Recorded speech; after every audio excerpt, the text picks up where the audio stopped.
చింతమడకలో జరుగుతున్న బతుకమ్మ సంబరాల్లో పాల్గొన్న కవిత కొన్ని ఆసక్తికర వ్యాఖ్యలు చేశారు. చింతమడక ఇచ్చిన ధైర్యంతోనే రాష్ట్రం మొత్తం తిరిగాను, ప్రత్యేక పరిస్థితుల్లో కూడా తనని ఆదరించినందుకు ధన్యవాదాలు చెప్పారు. సిద్దిపేట రావాలంటే కేజీఎఫ్ లోకి వెళ్ళినట్టుగా ఆంక్షలున్నాయని, సిద్దిపేటలో అసలు ఎవరి ఆంక్షలు పని చేయవంటున్నారు కవిత.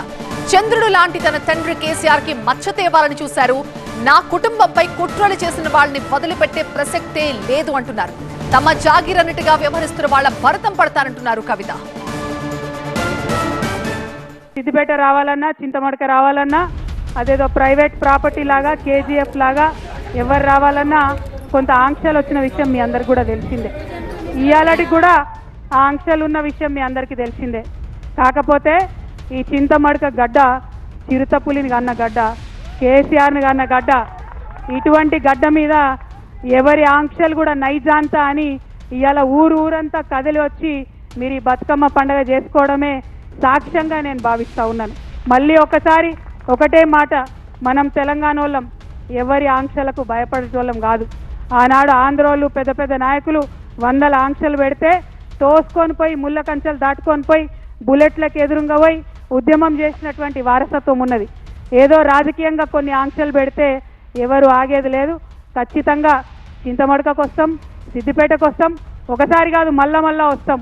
ఆంక్షలు పెడితే ఇంకా ఎక్కువ సార్లు వస్తాం అని ఈ సందర్భంగా తెలియజేస్తూ, మరి చంద్రుడు అని పిలుస్తారు చాలా మంది ఇక్కడ, చంద్రం సార్ అంటారు చింతమడకల. మరి అట్లాంటి చంద్రుడికి ఇవాళ మచ్చ తెచ్చే పని కొంతమంది చేసిండ్రు. నేను అదే మాట చెప్పిన, మచ్చలేని చంద్రుడికి మీరు మచ్చ పెట్టిరనే మాట చెప్పిన. మీరు మచ్చ పెట్టిరని నేను చెప్పంగానే తల్లిని పిల్లని కాకుండా బాపిండ్రు. అట్లయినా కన్న ఊరు అమ్మగారి ఊరు, మీరు నన్ను కడుపులో పెట్టుకొని రండి, మీరు తప్పకుండా ధైర్యం కోల్పోకండి, మా ఊరికి రండి, అమ్మగారి ఊరికి రండి అని మీరు పిలిచిండ్రు. అందుకే చెప్తున్నా, మీ మేలు ఈ జన్మలో మర్చిపోలేను. నేను ఈ సంవత్సరం డెఫినెట్గా బాధతోనున్న, క్లిష్టమైన పరిస్థితుల్లో ఉన్న కుటుంబానికి దూరం చేసిండ్రు అనేటటువంటి బాధతో ఉన్న సమయంలో ఊరు వాళ్ళందరూ అండగా నిలబడి మరి నన్ను పిలవడం చాలా సంతోషం. ఎన్నడూ కూడా సంతోషంలో ఉంటే ఎవరైనా పిలిస్తే తింటారు, పోతారు, మర్చిపోతారు. సో తన సొంత ఊరికి వెళ్లిన కవిత మరొకసారి తన ప్రత్యర్థులపై మాటల దాడి చేశారని చెప్పాలి. కొన్ని హెచ్చరికలు కూడా పంపారు. మా ప్రతినిధి శివతేజ అక్కడి నుంచి ప్రస్తుతం మనకి లైవ్ లో జాయిన్ అవుతున్నారు మరింత సమాచారంతో.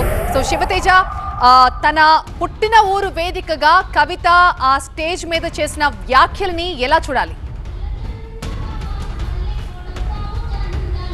సో మనం ఇందాక లైవ్లో చెప్పినట్టుగానే ఇండైరెక్ట్గా కొన్ని వ్యాఖ్యలు అయితే తీవ్రస్థాయిలో చేశారు. మరీ ముఖ్యంగా కవిత ఏదైతే స్పీచ్ ఇస్తుందో స్పీచ్ మధ్యలో తీవ్రస్థాయిలో భావోద్వేగానికి గురైంది, కన్నీళ్లు కూడా పెట్టుకున్న పరిస్థితి కనిపించింది. చింతమడకకు చాలా రోజుల తర్వాత వచ్చాను, కొన్ని సంవత్సరాల తర్వాత ఇక్కడికి వచ్చాను, అదే ప్రేమ ఇక్కడ ఉన్నటువంటి జనాలు తన పైన చూపించారంటూ చెప్పుకొచ్చారు. ఇక సిద్దిపేట, చింతమడక ఇట్లాంటి రెండు ప్రాంతాలను కూడా కొంతమంది ప్రైవేట్ ప్రాపర్టీగా భావిస్తున్నారు. ఎవరు రావాలన్నా కూడా ఆంక్షలు విధిస్తున్నారు. ఎట్లాంటి ఆంక్షలకు తను తలొగ్గేది లేదంటూ చెప్తున్నారు.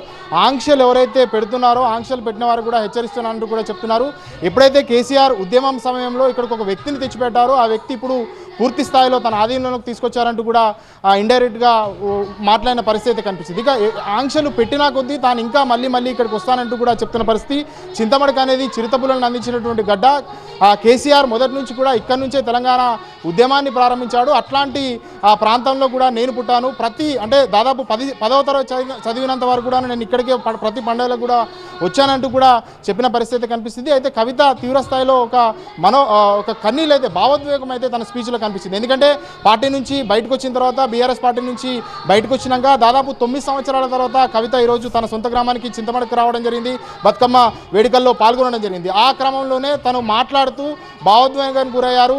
ముఖ్యంగా హరీష్ రావును ఉద్దేశించి ఇండైరెక్ట్గానైతే కొన్ని వ్యాఖ్యలు అయితే చేస్తారు. ఖచ్చితంగా ఏదైతే కేసీఆర్కు మచ్చ తెచ్చే పని చేశారు ఆ విషయాన్ని నేను బయట పెట్టాను, ఆ విషయాన్ని బయట పెడితే నా పైన కక్ష సాధింపు చర్యలకు పాల్పడ్డారు, తనను తన తండ్రి నుంచి దూరం చేశారు, ఖచ్చితంగా నన్ను బదనాం చేసే ప్రయత్నం చేశారు, కానీ నేను ఎట్టి పరిస్థితుల్లో వదిలిపెట్టానంటూ కూడా కవిత చెప్పిన పరిస్థితి కనిపించింది. రైట్ శివతేజ.